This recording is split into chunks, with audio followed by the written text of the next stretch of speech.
He's the theatric dyspraxic. Now you should be ecstatic. He might seem quite dramatic, but he's keen while he's at it. He is the theatric dyspraxic. Welcome.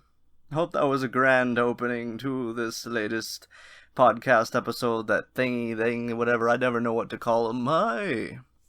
Hello, everybody. Hello, all theatrics listening to this new addition to my podcast that I'm hoping to make a regular thing. Pardon all the stammers. It's been a while since I've done anything, and, I'm going to discuss sort of what we're doing here. This is a new thing that I'm trying out. I call it Stray Thoughts. And basically what it's going to consist of is I'm just going to talk about various things in each one of these. And there's not going to be any particular focus to these episodes, I guess. It's just going to be me, the theatric dyspraxic, discussing various things on my own and just seeing what comes out of it. I'm recording this currently upstairs in my brother's room, and I had to turn off the fan so it wouldn't make too much noise. And, well, I don't know how he lives up here because it is hot and I am sweating. It doesn't help the fact that it is summer and it is quite humid here in Texas where I live. And there's two reasons why I'm recording up here. One, he's not here right now. He's currently at work. And the other reason is, there's only about two other rooms that I could record this in. And they both happen to be on either side of my parents' bedroom. And, it's just a little bit awkward for me to record these whenever they're sort of in the next room and they could hear what I'm saying. Not that I plan to disparage them in any kind of way, but you never know, and it's just you overthink things like that. But anyway, I'm gonna sweat my buns off here, and hopefully I won't be too awkward. Hopefully the more I do things like these, the better I'll get. Nobody is ever good at these things starting out, but when you're dyspraxic and you're trying something, well, you're usually worse off than the average person. And I am always self-conscious about every little thing, which is why I have a little bit of a list of several notes of things that I plan to talk a little bit about. It's hard for me to focus because I am just so hot right now. And, so basically what is going to happen is I'm just going to talk about various topics, and I'm hoping this doesn't drag on too long. I'm hoping to make these about 30 minutes apiece, hopefully. Depends on how quick I can get through these different topics. So if you're just joining in for the very first time, welcome to my podcast, the TD Pondcast, and the first episode of a series that I call Stray Thoughts, which is just going to be me talking about different things, as I've said before. I repeat myself a lot, as you can imagine. A couple of things to know about me if you're new here. First of all, please like and subscribe, because that would really help out my channel and my podcast a lot. I only have about 40 subscribers at this time, so any new subscribers I get would be most appreciative and most welcome. It's really hard to get subscribers, and I've been struggling, probably because my content isn't really that good. Which it's hard to create really good content on your own, and that's why most quality products, I guess most quality entertainment is usually a collaborative thing. And I admit I work better with other people and bouncing off of other people with creative ideas. And unfortunately, it's hard to do that when you're doing everything as sort of an auteur. You're doing it all by yourself. But a couple of things to know about me. I live in Texas. I have dyspraxia, which is a neurological disorder that affects various things, such as fine motor skills, executive function, memory, thought processing, speech, as you can imagine, and lots of other things. And I started this Pondcast, last year. It'll be about a year ago this August, I believe. And it started with a friend of mine who had a podcast. We're no longer on good terms, unfortunately, due to things that he did. And but at the same time, he helped me start this thing. And I've had various people with dyspraxia, some who didn't have dyspraxia, on as guests. Most recently, I interviewed an anti-feminist YouTuber, and if you have a problem with me just talking to people who are anti-feminist, you just gotta have to deal with that, I guess. But there's more and more people are doing things like creating YouTube channels and podcasts and stuff like that for dyspraxia, which I think is a great thing. The thing about me is that it's really hard for me to focus on one particular thing at a time, and I think part of that is probably that I have very severe ADHD. Now, I have never been diagnosed with ADHD, but that is sort of something that I'm very certain that I have, because my mind has a tendency to go on different tangents like it is now, and I have a tendency to ramble, which seems to be a common thing with people with ADHD. Also, I am really bad at executive function. Executive dysfunction, I guess, is what I'm good at. And basically because of that, and there's just so many different things that I'm interested in, I'm not really interested in only talking about dyspraxia, but I try to do whatever I can to spread awareness for it, like talking to other people with dyspraxia, sharing our experiences, sharing our stories. And I guess one reason that I don't really talk about it a whole lot, at least exclusively, is because I'm writing a book about my experiences with dyspraxia, among many other things. The book will tackle all sorts of different things in my life. And I'm not saying that people who talk about dyspraxia and have podcasts and have YouTube channels where they talk about it, I'm not saying that that's the only thing that defines them. I'm sure they have many other different aspects to who they are, but for them it just seems convenient to only talk about dyspraxia, which makes sense because dyspraxia is something that still so many people don't know what it is. And we're struggling to get by in life because of people's ignorance. So it only makes sense that they would try and do everything in their power to talk about it. Unfortunately, that's not the way my mind works. I talk about it whenever it's relevant, and I like to apply it to other aspects of my life. And I like to talk about other things as well, because there's just so many things to talk about if I can get my mind straight. So the first thing that I'm going to do is talk about what I've been up to these past several months. So obviously everybody knows the pandemic has been, sweeping through the world and has caused so many problems for so many people. And I was living on my own with my brother. We were sharing an apartment for a while. We had moved out of our parents. We had rented an apartment before when I was like 21, or actually no, I was 20 at the time when we first moved out, and then we couldn't save anything. We felt like there was no point in where we were because we had no friends or family close by, except for one uncle, and that wasn't really enough to sustain us because we never saw our uncle. So there was no point in us staying there, and we were both miserable. So we moved back with our parents. We lived here at this house in Palestine, Texas, for a couple of years, and then we decided we wanted to be on our own again. So we moved to Weatherford, Texas. My accent came out all of a sudden. And we rented an apartment, and things were going okay. It's difficult in small towns to really get anywhere that you want to go, especially whenever you're interested in things like the arts. If you want to be an actor, being in Weatherford, Texas is not really the best place to be to pursue that sort of thing.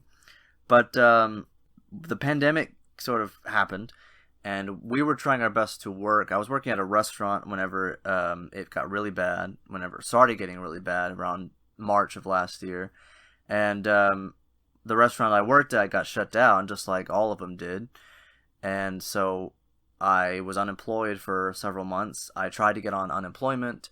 That didn't really work out, and I talked about that in an Instagram live stream, I believe.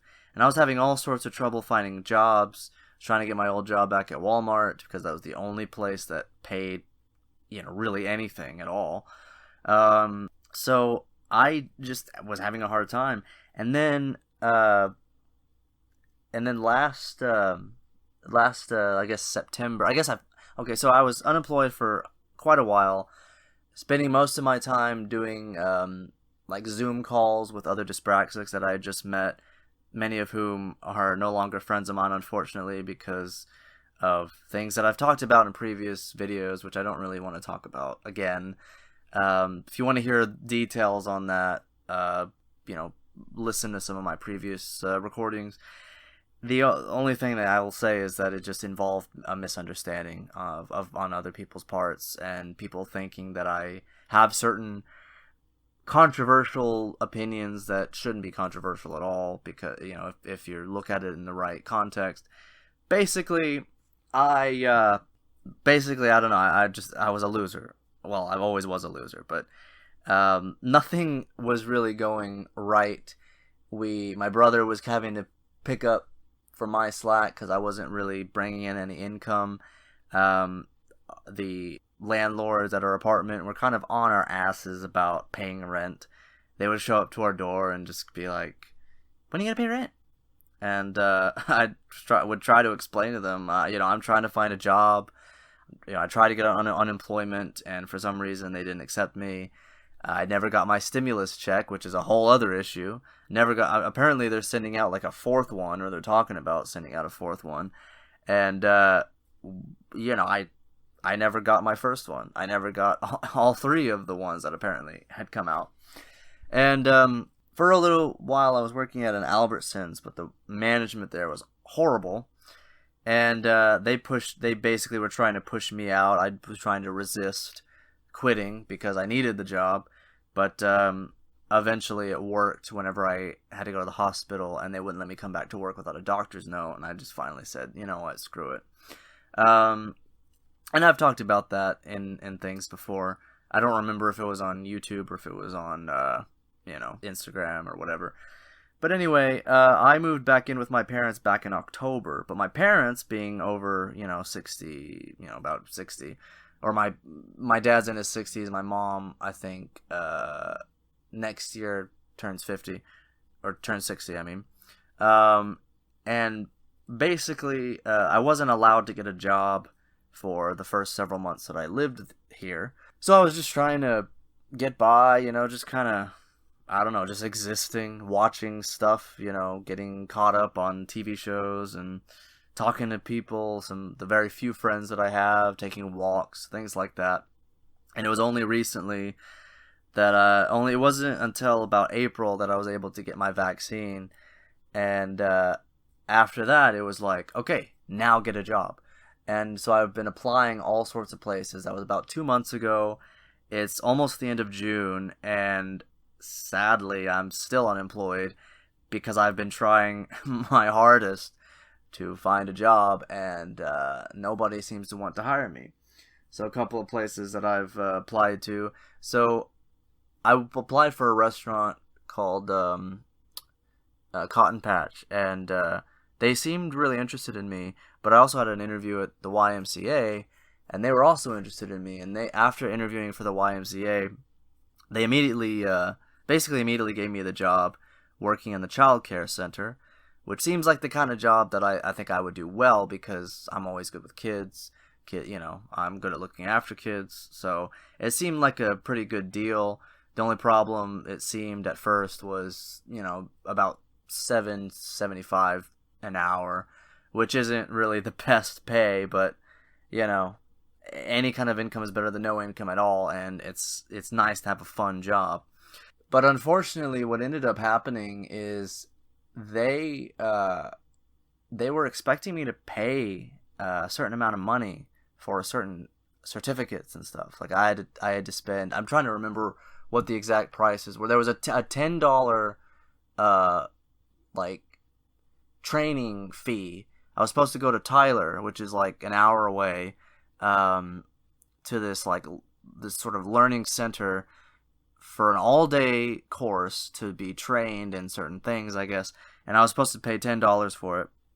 Then I had to. There was a CPR class where I had to pay like $29 just to take the CPR class, and I had to get my CPR certificate. And what was the other thing? There was another thing that was like almost $40 that I would have had to pay. And they said, well, we could deduct it from your paycheck if you want. And I just decided, I can't do that. It's for $7.70. I mean, literally be working as a slave for like the first week. And I decided, you know what, I'm gonna try and go for something else. I tried calling Cotton Patch. They decided they at the time, this was like a couple of weeks later, they informed me that they had filled the position, so that sucked. And then I interviewed for Brookshire's, which the interview went really well, and they thought I had very good they thought I had a lot of experience. The woman who worked there was kind of young. I think she was younger than me, actually. I think maybe in her early 20s. And she was also new at that store. Like, she had transferred from a different store.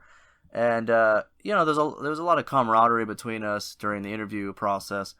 And then I just never heard back from her. And I tried calling her a couple of times. And I don't know. Nothing came about that. Also interviewed for the parks department, which is basically like landscaping at some of the parks around this town. And they decided, like, right after the interview, even though the interview went really well, because of my lack of experience doing landscaping work, they decided to pass me over, which is just another one of those, like, ridiculous things that people do, where it's like, oh, you need experience to work at this job, but the only way to get experience is to to be hired at and work at a certain job.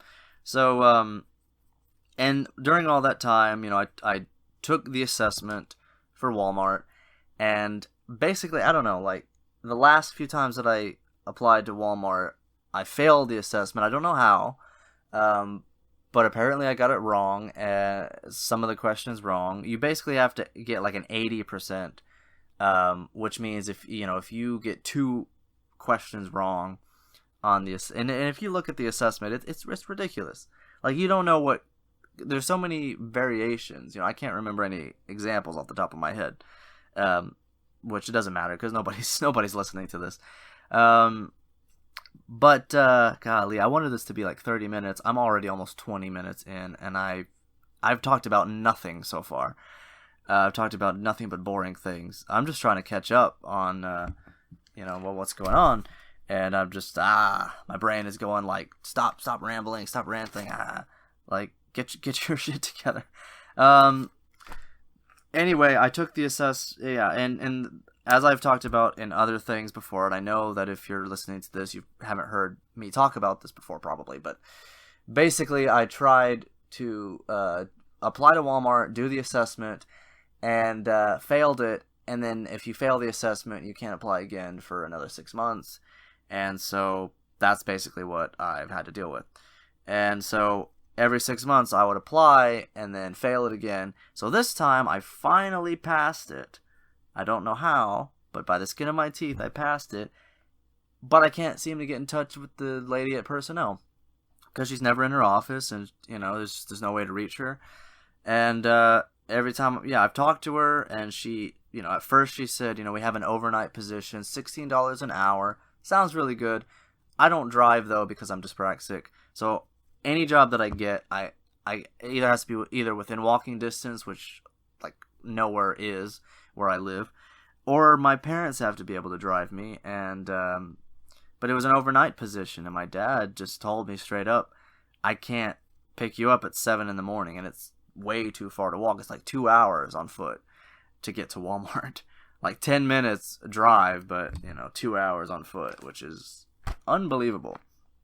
So yeah, that's basically what I've been dealing with. And last time I talked to the lady at personnel, she told me to call on Monday and call the store instead of her number and specifically ask for her. So hopefully on Monday that will happen. I'll be able to get in touch with her and maybe she'll have a job for me, Preferably I'd like to work in the mornings because after a while, whenever they've only recently started opening up the community theater again. And if you know me, you know that theater is a very big part of my life and very important to me, and performing is just like, it's my lifeblood. It's the thing that makes me me, and the only thing that gives my life purpose, basically. Without it, it's like my life is meaningless. So you can imagine this past year and a half has been brutal for me because I haven't been able to act in anything and do any kind of performing in any capacity. And other than, if you count doing this podcast, which I'm clearly not very good at doing. But they've recently opened it back up. But what they're trying to do now is they're trying to make up for their lost season. So they're doing a show right now. I don't know if something else is coming up, but I don't know when they're going to start doing auditions again. Maybe in the fall. I don't know. But I would like to do theater again, and it sucks that you have to choose. That whenever you have to choose between having a job and doing what you love to do and your passion. I knew a guy at Walmart. He still works there. He's old, and I remember he's like a curmudgeon kind of older guy. And I remember he kind of intimidated me when I first started working with him. But then somehow through the grapevine from somebody, he learned that I do theater and that I was real big into theater. And so he started talking to me about how when he was a young man, he used to do theater all the time. And he like, it is funny. I mean, it's sad because his face would light up, like for the first time, like unusually so, because he was usually like so mopey looking. But he would like smile and he would reminisce about these times that he used to belong to a theater troupe and stuff. And I asked him, like, why don't you try and get involved in the community theater? And he said, I can't because of my job. Basically, and that's why he doesn't do theater anymore, because he can only have this one job where he can work in the evenings.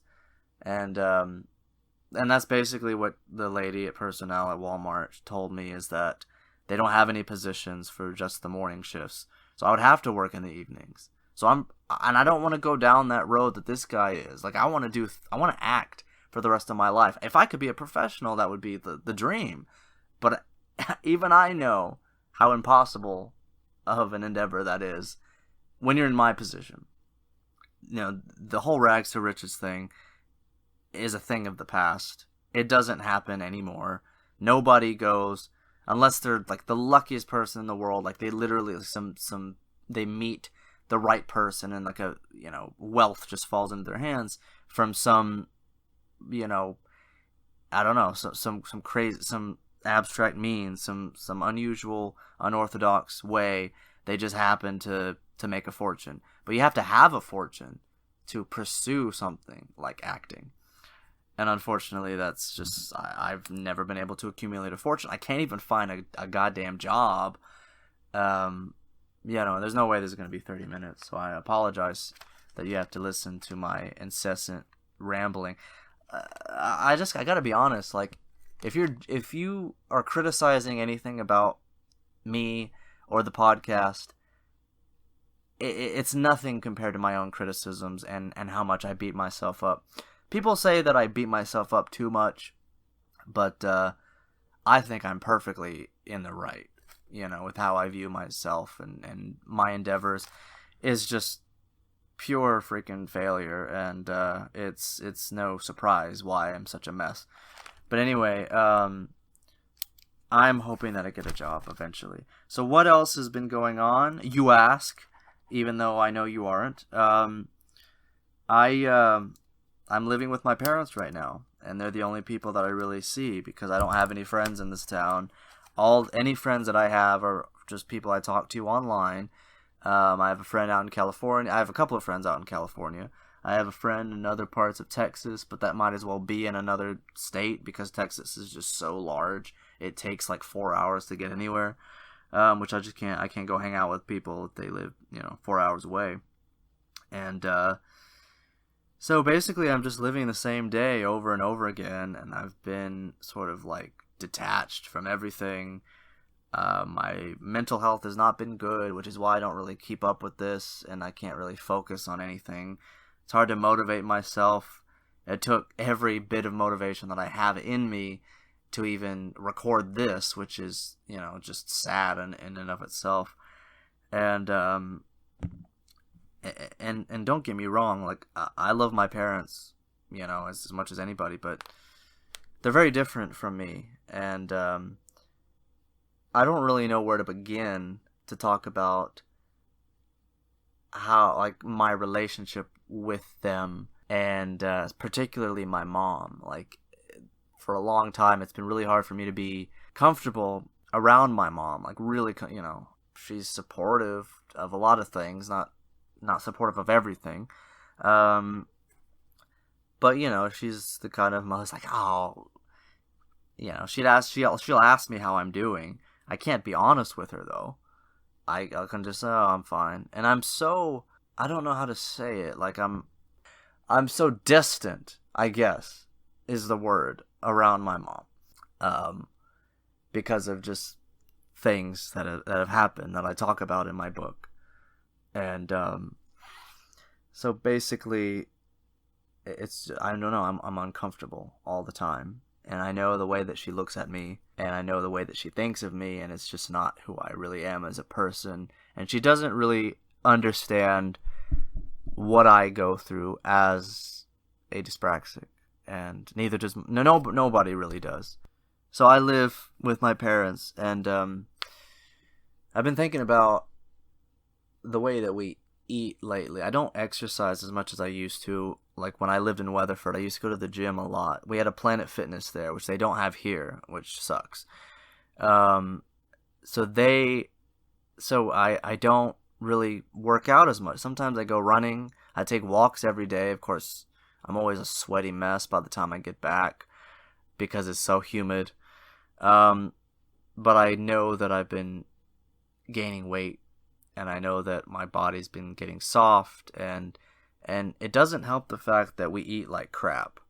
As much as I appreciate the fact that my mom cooks for me and makes these meals and stuff, which she puts her heart into, but the thing is, my parents come from that generation where you don't care about your health.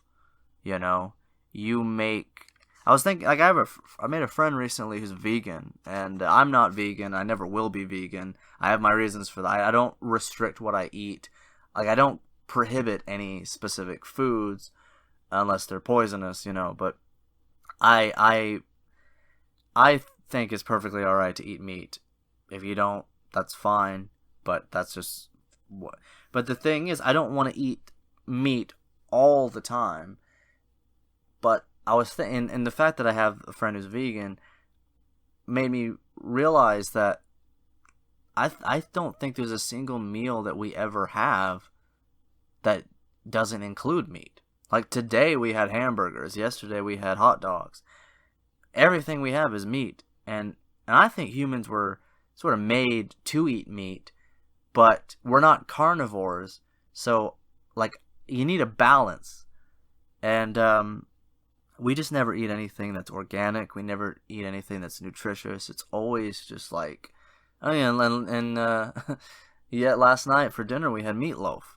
So literally everything that we eat is just like beef, pork, and it's just like it, and it makes me feel like disgusting. It makes me feel greasy, because my brother and I, when we lived on our own, we at least tried to eat somewhat organic. Like, we ate vegan on occasion. We weren't vegans, but we would at least, and when we did eat meat, it was usually like lean chicken or something, or seafood like tuna, fish, stuff that isn't really so bad for you, and so processed.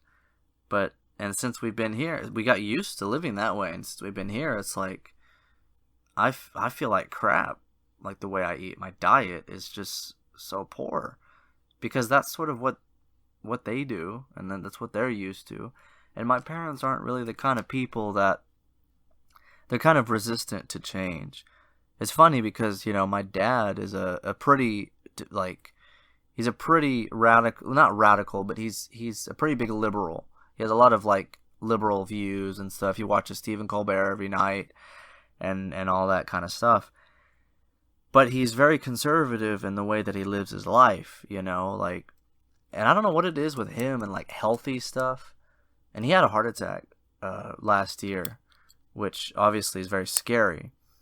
It was a mild one. It wasn't like a huge one, and he had a surgery and stuff. But like, the only thing that he did differently was quit smoking, which was good.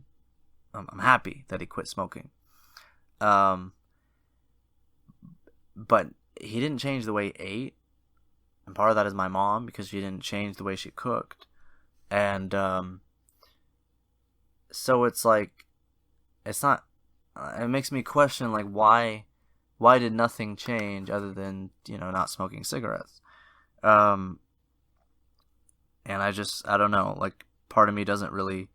It's hard for me to live here sometimes because I can't eat what I want to eat. I can't eat when I want to eat. And,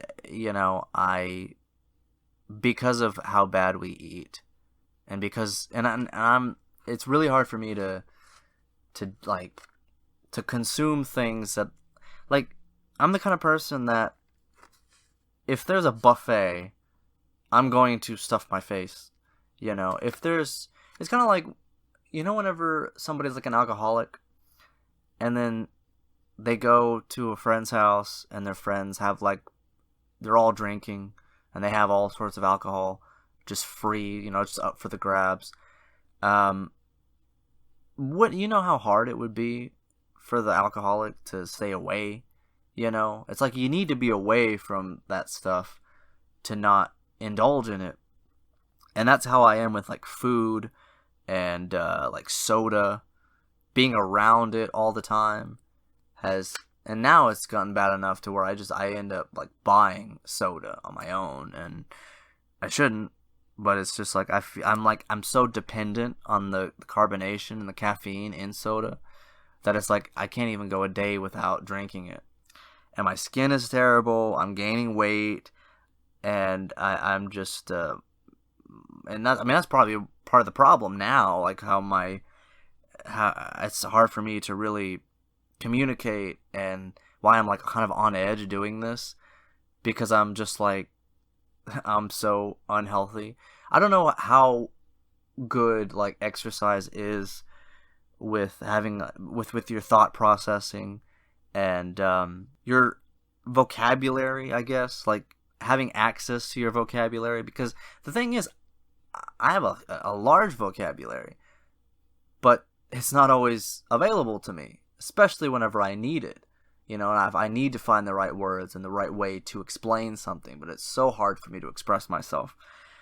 And probably part of that has to do with diet and lifestyle and not exercising. And I don't know, maybe if I had a different lifestyle, I could change that, but I can't. That's part of one of the reasons I want to get a job. One, so that I can save up money and eventually move out of here and move on my own, where I can structure my own life the way that I want and eat what I want and time, when I eat and exercise and do everything that I want to do on my own terms, rather than just being here, just being, miserable. And the thing is too, is like, I never know when they're going to make food. I never know when dinner is. Sometimes we don't even have lunch. Like, just to give you an idea, it's like usually breakfast, like I admit part of it is my fault, because I don't usually get up till like noon, because I don't usually go to bed till like 4 a.m. And the reason why that is because that's the only time I could really get things done and kind of be at home, but be in my own like headspace and just truly be alone. Because even when I take walks, there's always people around and all that kind of stuff. But I like being at home, and my parents are asleep, my brother's upstairs, so it's just like so the window of time from like 1 a.m. to, which is usually when they go to sleep, to like 4, I get to just be with myself and have some time where I can just walk around the house thinking about things and writing my book and whatever, and not worry and not feel this tension of having other people around. So I usually don't go to sleep till like 4 in the morning, and I usually don't get up till noon, and Mom usually makes breakfast before that, so when I wake up I usually have to reheat my breakfast, which is usually like sausage and eggs, a vegan's nightmare. And those, that's good, but it's not good for you. And then we don't usually eat again till, and like lunch or dinner, you never know when it's gonna be. It could be at like 1 in the morning we've eaten, or we'll just not have lunch and we'll make something at like 7, which is usually when I take my walks. So I have to take my walks late, and I don't know. I remember a couple of weeks ago, I was really in a bad headspace. I was in a bad mood, and just sort of living here has really gotten to me, and I got hurt trying to walk past the refrigerator, but there wasn't much room, and I just blurted out, "Oh, no room. There's just no room." And my dad was there, and he's like, "What?" And I was like, "Oh, nothing." And I just like went in the next room, and he comes in the room and he just starts giving me this lecture about how I don't appreciate anything, and he says, and he for some reason thought that I meant there's no room in the refrigerator. So he started going on about how he's spending extra money to buy extra food for us, even though nobody really asked him to, spend that much more just for us, for our sake. We can get by on ramen, we can get by on cheap, you don't have to spend a lot more money on food. So it's not really, it's kind of, nonsense what he's saying. And he just kind of lectured me, saying I don't appreciate everything that they do for me and stuff. And that's kind of what I deal with. It's that kind of gaslighting stuff where it's like I can't have complaints. I can't express any kind of dissatisfaction with living here and living this way. I can't complain about what we eat or when we eat, or not having any, room to myself and stuff. Because it'll just be about me not appreciating anything. And it's not that I don't appreciate what my parents do for me. It's just that, what can I do? I'm trying to get out of this. I'm trying to live my own life. And it's like, and of course, when you live with your parents, you are basically like treated as their child, even if you're as old as I am. You could be almost 40. I'm like 27 right now, but you could be almost 40, and they'll treat you like you're like 10.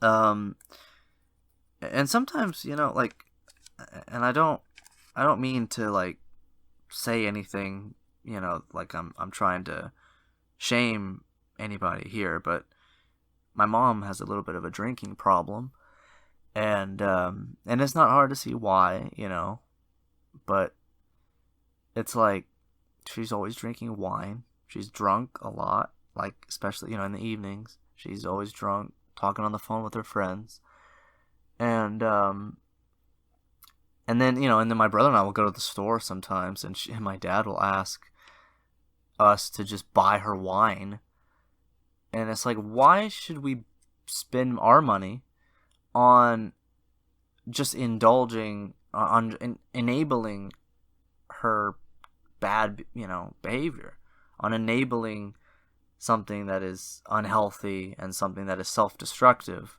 ultimately? And I don't know, it's weird sometimes. Like the other night, I got really upset with her because I was doing some laundry, and I don't get a chance to do laundry much because someone's always doing laundry, and it's really hard for me to wash my clothes at any given time. And I did some laundry. I had some other stuff to do. So I just left it in the washer, and I was gonna tend to it later. And I didn't get around to it until later that night.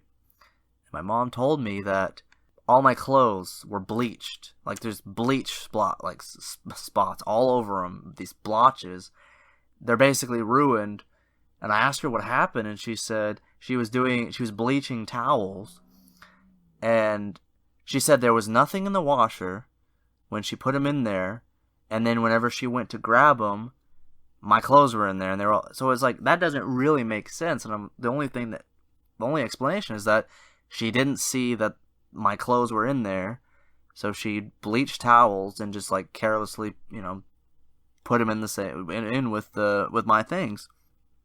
But she totally denied that. And it's just like she couldn't admit that she made a mistake. And she was getting all upset with me because I was getting kind of like, I don't have much clothes. I don't have much, these were like, I only have like one or two pairs of jeans, and it's just like, I don't know. And she, lectures me about going to college. She does the same to my brother, and he complains about it because it's always about money, and only the privileged few can really afford to go to college and save up the money to go to college, or have other people pay for it, or help them out. I know people do student loans and stuff, but my brothers did the whole student loan thing, and they still couldn't finish college purely because of that. And they're smart guys. They're good with academics, unlike me. Which is another reason why it's difficult for me to get into college or to really apply for certain scholarships, because I had a really low grade point average, like 7.8 or 2.8 or something was like I think my grade point average, which was pretty low. And I tried getting into college after I graduated high school, but I just didn't really find the place to, I just didn't have the money to do it. Even with financial aid, like I would talk to financial aid officers, and even with that, I couldn't afford to go to college. My mother told me recently, she said that they were opening up sort of like free colleges, like tuition-free college, which I haven't really heard anywhere else, so I don't know how true that is. But the problem, of course, is, I'd have to relocate to go to college because they don't have a college near here. Even in Tyler, it might be the closest college, and that's like an hour away. And she kept telling me that she thinks I should try to pursue becoming a theater teacher like she did, even though she was always miserable doing it. And growing up, I saw how much they struggled working in the educational industry, and so I'm definitely, that's definitely not something that I'm that interested in pursuing. But at the same time, it's just like, what, even if I could pursue that, let's say that I can, let's say that the doors were open for me and the path was set for me to go and become a theater teacher. It's not what I want to do, but what other option do I have? Because I want to be an actor, I want to be a filmmaker, I want to write and act and stuff like that. That's what I love to do. I guess they say, it's like what they say, if you can't do, teach. And I'm going to have to finish this up pretty soon because I'm pretty sure my brother's about to get home. And I apologize for just kind of rambling. It's so weird whenever you record these things. It's like time goes by super fast. And it's like a 30 minutes like will feel like 10 minutes. And an hour will feel like 20 minutes. So basically, I forgot what I was talking about.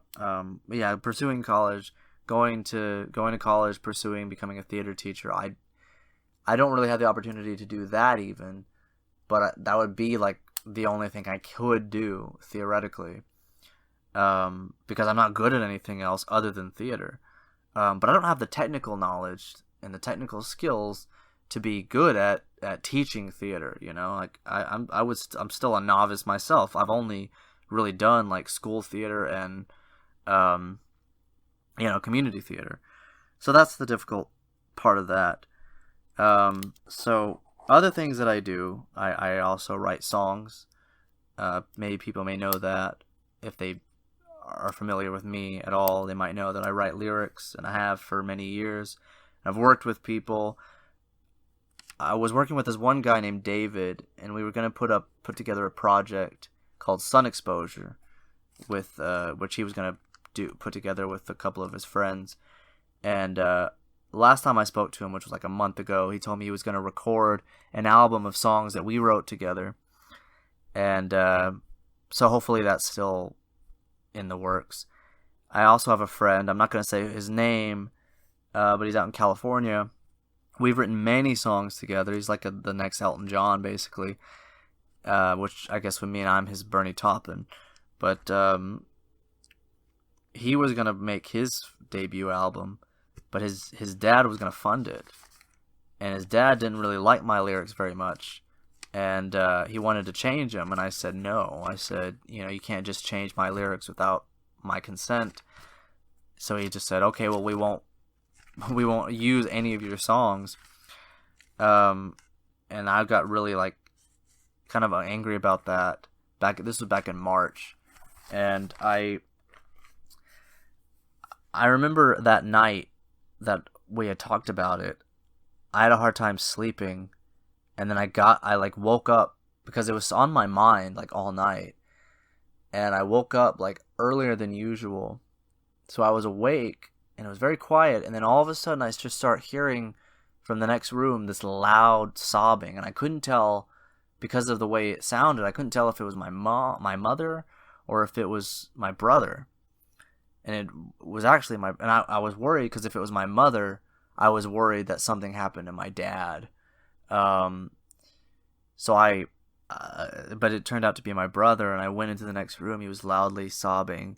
What had happened is, so whenever we got back, and when we moved back in, one of the things we were looking forward to was being able to see our dogs again. And we have two dogs, Shiro and Oreo. There's a white one, Shiro, which is Japanese for white, and Oreo, which, is black and white, so of course it's called Oreo. And Oreo is such a sweet, they're both sweet dogs, but they're very different. They have different personalities. And Shiro, he likes to sort of he likes affection sometimes, but he likes to sort of be on his own. He has a special little place on the couch that he likes to be at, and that's where he sleeps and everything.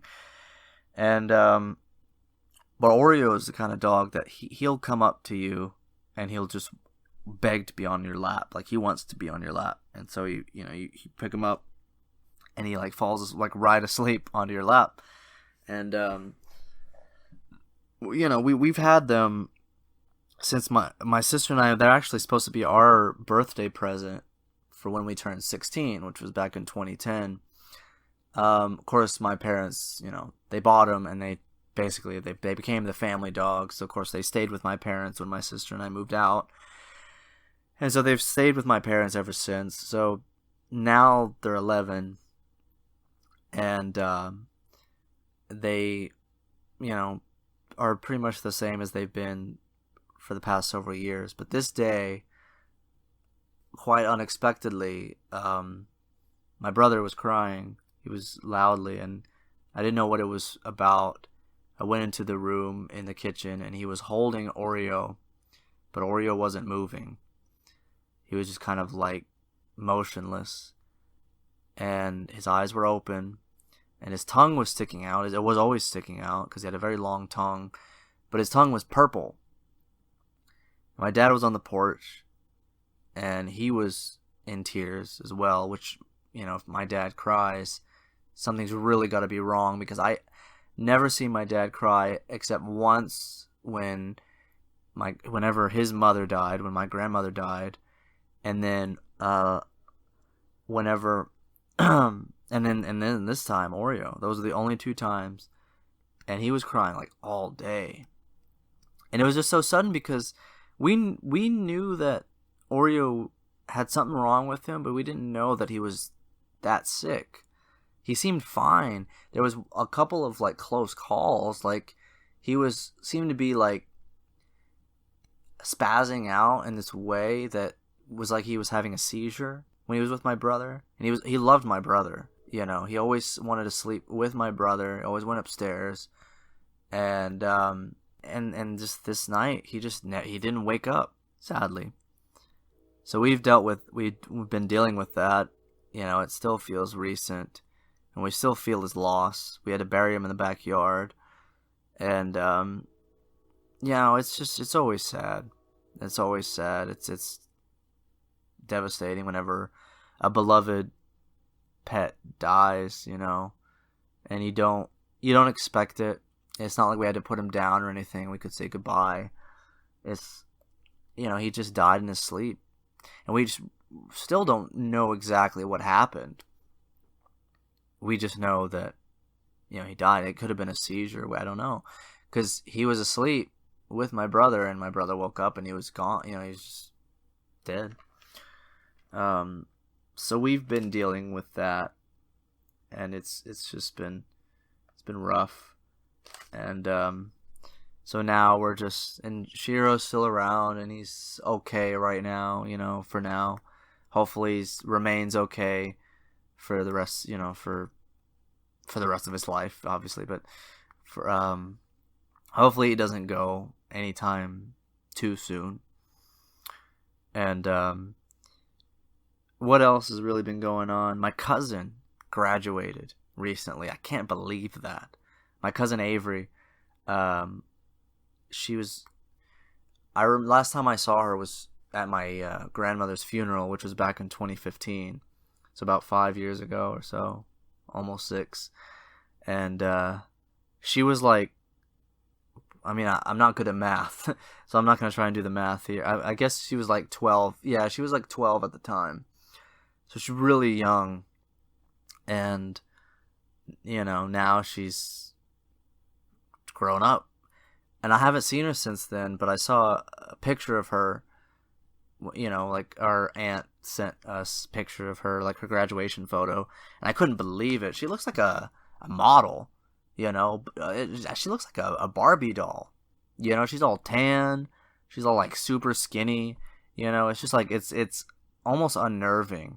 It's like, wow. Because I remember when she was younger. I remember when she was a kid. And it's just like, you wonder, you know, whenever your cousin looks like that, you wonder, like, I hope that she's, like, grounded, you know? Like, I hope that she's a down-to-earth, like, kind person. I hope she's not, like, stuck up, snobby, you know? I hope she's not the kind of person that would be like, oh, I don't give a crap about my cousins. They're losers, or they're not worthy of talking to me. I don't know. I like to think that they're not like that, because I like to think my aunt wouldn't raise them to be that way. But, you know, part of me wonders how much they even remember us. You know, her and her sister, who I don't remember her. I think her sister might be a few years younger. Yeah, she's a few years younger. But, yeah, so that's just another thing that's just like, I can't believe how old I'm getting now. I mean, I know 27 is not old. You know, I know that people will laugh to hear me say that I feel like I'm old. But I don't feel like someone who's in their late 20s. And thinking about the fact that I'm 27 makes me question, what have I been doing the past 10 years? Because next June, like a year from now, will be my 10-year graduation, which I went to 2 different high schools. One, you know, with the people that I always went to school with since first grade, and one whenever my sister and I moved our senior year. So hopefully I'll be able to go to the first one. I don't really have any interest in going to Seguin High School reunion, because we were there for a year. You know, maybe there's a couple of people that would be nice to see, but I would much rather go to the high school reunion for Mineral Wells High School, which hopefully by then I'll be in a slightly better place, you know. But, I mean, I'm not that excited for it, just because, you know, you're going to be facing all the people that not tormented, but it's just too strong of a word, but the people who weren't kind to you, you know. And I just hope that whenever it happens, you know, if my sister and I go to our high school reunion, it doesn't, I don't revert back to who I was in high school. I don't think that'll happen. But yeah, I don't know what it's going to be like to see people. It's probably going to be depressing because there's probably going to be some people that haven't really who have changed a lot, there's probably people who are not in the like maybe they people like I already know that there's lots of people that were extremely skinny in high school, and now they're like like whales basically, which is not nice to say, but it is what happens to some people. I mean, I'm not that way, but I'm definitely not as skinny as I was in high school, but I'm not that far off. I just have less hair, which I shaved my head recently, which it feels nice usually, but people always have to comment about the shape of your head whenever you shave your head. But it's always nice to do it during the summer, especially because I have seborrheic dermatitis, which is not fun to have. Don't ever get it, even though you don't have a choice. Every day I take walks. If you've never been to Palestine, there's a lot of stuff downtown.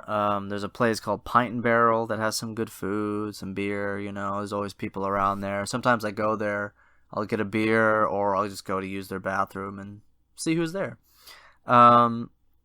There's also the Outlaw, which is a bar, and the community theater, which you can't always go to, but it's not like a hangout spot. But yeah,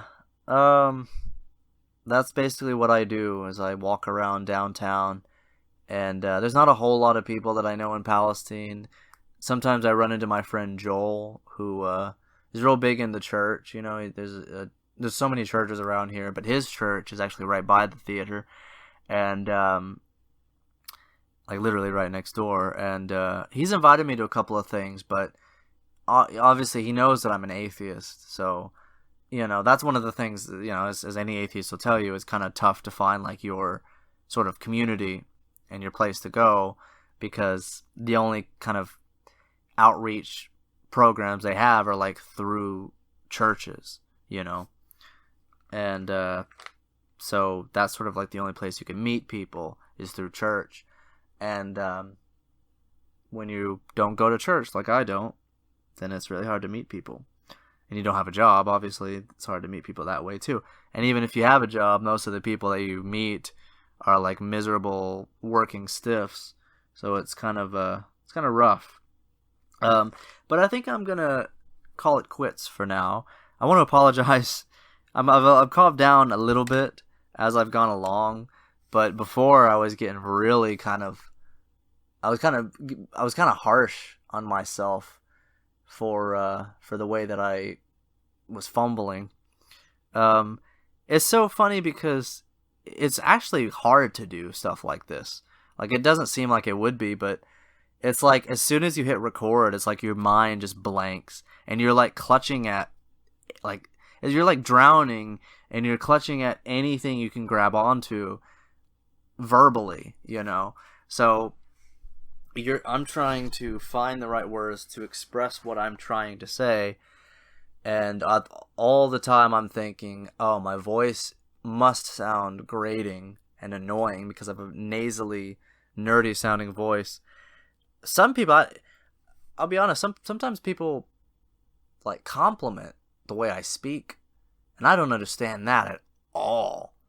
And I feel like anything that I say makes me sound like an unintelligent dolt. And I don't know, I feel like I sound like a loser. I feel like everything that I say has no substance to it. I feel like in this whole hour I haven't talked about anything interesting. And obviously I have no qualms in admitting to that. So I don't know. I hope that you got some enjoyment out of this, even just laughing at my, cringy faux pas. And hopefully I get better at this. I mean, I sound like this is the first podcast I've done, but most of the time I have like a specific thing I'm trying to talk about. But this is stray thoughts. This is just me talking about anything. So if you like this, or you're okay with this, give me a like, give me a subscribe, and comment, and like, suggest things that you think I should talk about in the next installment of Stray Thoughts. I think next time, because it's June, and I know people are going to think, oh, you're going to talk about Pride Month. There's not much I can say about Pride Month. Maybe I'll talk about it, I don't know, but June on HBO Max, which we recently got, they I don't know why we got it, but I'm happy we got it because they got a lot of like my favorite shows on there, oddly enough. But they recently, just for June, put all the Harry Potter movies on HBO Max. So I've watched all of them except for the last two Deathly Hallows, which I actually started the first one, and then it's so hard to get through Deathly Hallows Part 1. So I'm going to talk, but by the time I do another one of these, I will have finished all Harry Potter movies, which I've seen all of them before, obviously in theaters and stuff when they first came out, but I decided to just throughout the month watch all 8 Harry Potter movies.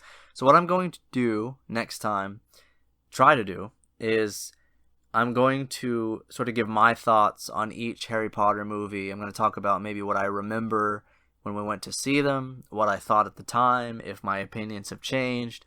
So if you're interested in that, next, it's not going to be the only thing I talk about. Hopefully by then I have other sort of topics. But hopefully, hopefully you look forward to that. And ask me questions, like ask me questions what I think about certain aspects of Harry Potter, or ask me to talk about certain things about Harry Potter in sort of my self-discussion about the Harry Potter series. I've never read any of the books. I've only read, actually, I read the final book, but just whatever you want me to talk about, let me know. I'll be happy to talk about anything, because these are just stray thoughts. These are just things that come out of my mind, even though a lot of them will probably end up being depressing and awkward and stuff, because that's who I am. And hopefully I'll be a little bit more comfortable next time. So, yeah, let me know what you want me to talk about. Please like and subscribe. And I will see you next time, 'cause I am the theatric dyspraxic. I wish you were ecstatic. I wish I was fantastic, but that's just what happens. I am the theatric dyspraxic.